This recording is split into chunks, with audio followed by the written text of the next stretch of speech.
वह एक ठंडी सर्द रात थी। राघव देर रात तक अपने ऑफिस में काम कर रहा था। काम खत्म होने के बाद वह अपनी पुरानी साइकिल पर घर की ओर चल पड़ा। रास्ता जंगल के बीच से होकर गुजरता था, जहां दूर दूर तक कोई इंसान नहीं दिखाई देता था। वह रास्ता दिन में भी सुनसान रहता था और रात में तो और भी डरावना हो जाता था। राघव हमेशा जल्दी घर पहुंचने की कोशिश करता, लेकिन आज ऑफिस का काम ज्यादा था।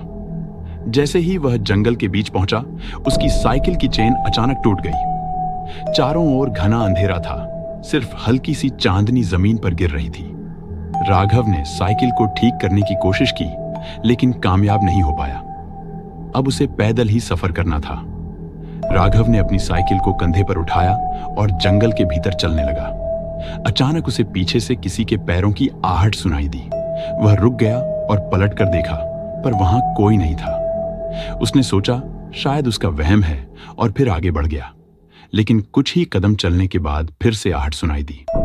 इस बार वह तेजी से पलटा, लेकिन फिर भी वहां कुछ नहीं था। अब उसके दिल की धड़कन तेज हो गई थी। उसने सोचा यहां से जल्द निकलना चाहिए। राघव की चाल अब और तेज हो गई थी, लेकिन जैसे ही वह कुछ दूर और चला, उसे पेड़ों के पीछे किसी के छिपने का एहसास हुआ। डर उसके शरीर में सरसराने लगा।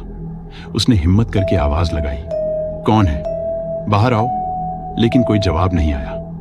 अचानक ठंडी हवा का झोंका आया और उसके शरीर में सिरहन दौड़ गई। वह पसीने से भीगने लगा था, जबकि ठंड से हाथ कांप रहे थे। कुछ देर बाद उसे जंगल के बीच एक बूढ़ी औरत दिखाई दी। वह एक पेड़ के नीचे बैठी थी, लाल साड़ी पहने हुए, झुकी हुई कमर और बिखरे बाल। उसकी आंखें अजीब ढंग से चमक रही थीं। राघव ने डरते हुए पूछा, आप यहां इतनी रात में क्या कर रही हैं? वह औरत धीरे धीरे मुस्कुराई। उसकी मुस्कान में कुछ अजीब था।